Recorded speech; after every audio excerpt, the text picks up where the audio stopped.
بسم اللہ الرحمن الرحیم۔ السلام علیکم ورحمۃ اللہ وبرکاتہ۔ ہم وہ قوم ہیں جو مردار اور خنزیر بالکل نہیں کھاتے۔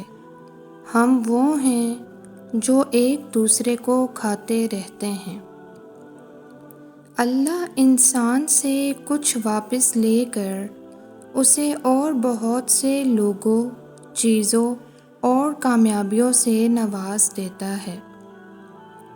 جس سفر میں آپ کنسنٹریشن یا توجہ چھوڑ دیں تو اس راہ میں آپ بے راہ ہو جاتے ہیں۔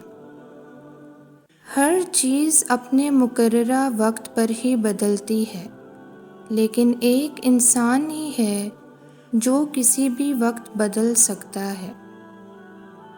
تتلیاں اپنے پروں کو نہیں دیکھ سکتیں۔ وہ یہ نہیں دیکھ سکتیں کہ ان کے پر کتنے خوبصورت ہیں، لیکن ان کے علاوہ باقی تمام چیزیں دیکھ سکتی ہیں۔ باکمال لوگ بھی ایسے ہی ہوتے ہیں۔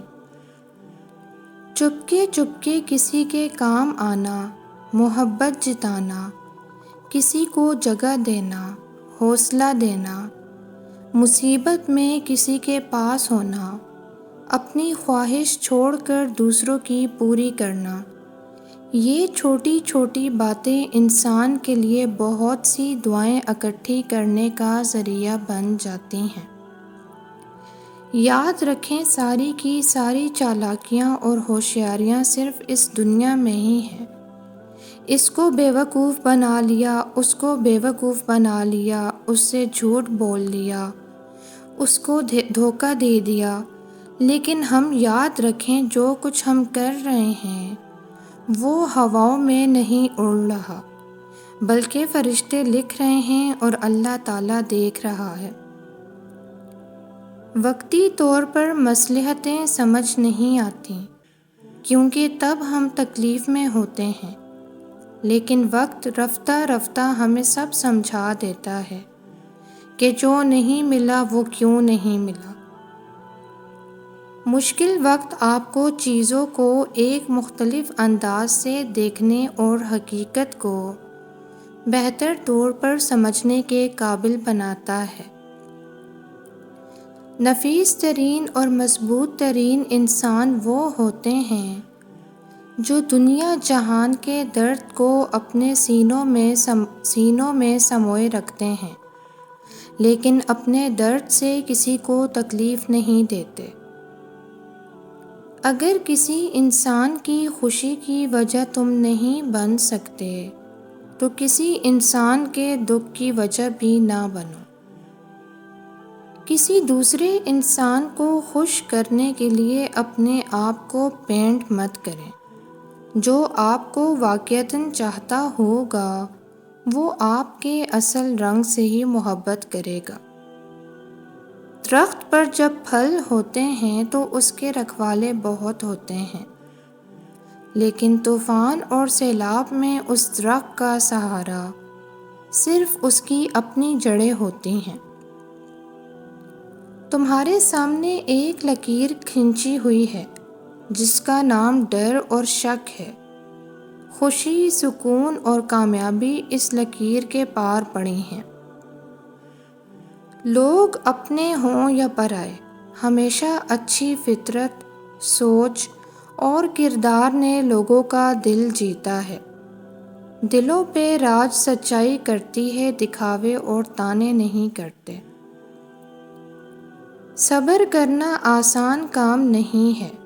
صابرین تنہائی محسوس کرتے ہیں، صابرین توہین نگل لیتے ہیں، صابرین آنسوؤں سے مسکراتے ہیں، صابرین راتوں کو اٹھ کر اللہ کے جواب کے لیے بچوں کی طرح روتے ہیں۔ صابرین ہر حالات میں یاد رکھتے ہیں کہ اللہ ان کے ساتھ ہے۔ آج اپنی تکلیفوں پر صبر کر لیں، کل آپ کا رب آپ کو اس صبر کا بہترین اجر دے گا انشاءاللہ۔ اس دنیا میں اداس ہونے کی کوئی بھی چیز نہیں ہے سوائے ان گناہوں کے جو ہمیں جنت سے محروم کر دیتے ہیں۔ کسی بے قدرے انسان پر انویسٹ کیا ہوا اعتبار جب ٹوٹتا ہے تو اس کے ساتھ ہم بھی ٹوٹ جاتے ہیں، اور ہماری ذات اس قدر چکنا چور ہو جاتی ہے کہ اپنے ہی ذرے سمیٹتے ہمیں ساری زندگی لگ جاتی ہے۔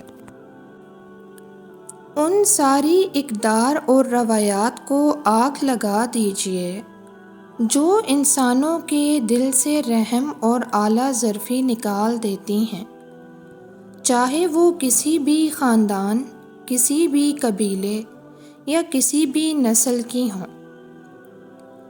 کس نے کہا، کیوں کہا، کتنی تکلیف ہوئی، کتنی بے عزتی ہوئی، اس سب کو بھول جاؤ۔ یہ زندگی ہے، اس میں بہت سارے لفظ بولے جاتے ہیں، بہت سارے لفظ سہنے پڑ جاتے ہیں، اور بہت سارے لفظوں کے بہت سارے معنی ہوتے ہیں۔ اگر لفظوں کو اکٹھا کر کے تم انہیں سوچنے اور سمجھنے بیٹھو گی تو پھر زندگی نہیں گزار سکو گی۔ عمر کے ہر حصے میں ایک عد محرومی ساتھ چلتی ہے جو ہمیں اس بات کا احساس دلاتی ہے کہ یہ دنیا ہے، جنت نہیں۔ جس نے تمہیں مانگنے کی ترکیبیں سکھائی ہیں وہ دینے میں بھی خوب مہارت رکھتا ہے۔ خود کو نکھارنے کے لیے دنیا چھوڑنی پڑتی ہے، آزمائشوں سے گزرنا پڑتا ہے، بیساکھی سے چلتے چلتے خود کی ساکھ بنانے تک کا سفر کرنا پڑتا ہے۔ جب تک دوسروں کے نظریے سے زندگی کو دیکھیں گے ہم کبھی اس مقام کو نہیں سمجھ پائیں گے جو خالق تخلیق ہمیں سکھانا چاہتا ہے۔ خود کو سمجھیں، آگے بڑھیں اور تسخیر کے سفر سے لطف اندوز ہوں۔ ہم عورتوں کو اسلام کی وہ چیزیں بتاتے ہیں جن سے ان کا خون بوائل ہو جاتا ہے۔ کسی نے یہ کیوں نہیں بتایا کہ اللہ کے رسول اللہ صلی اللہ علیہ وآلہ وسلم نے فرمایا، عورتوں کے ساتھ جو بھی کرنا میں تمہیں وصیت کرتا ہوں خیر کا معاملہ کرنا۔ ماں باپ بددعا نہ بھی دیں تو ان کا دکھا ہوا دل کافی بددعا ہوتی ہے۔ عورت سمجھو لچکدار بیل کی طرح ہے کہ جسے ساتھ کے صنوبر پر چڑھتے دیر نہیں لگتی۔ میں ڈرتا ہوں ڈسپلن والے آدمی سے، ایسے لوگ کسی اور کا نقطہ نظر سمجھنے کو تیار نہیں ہوتے۔ انسان کی کمزوری وہ ہوتی ہے جس پر وہ بھروسہ کرتا ہے۔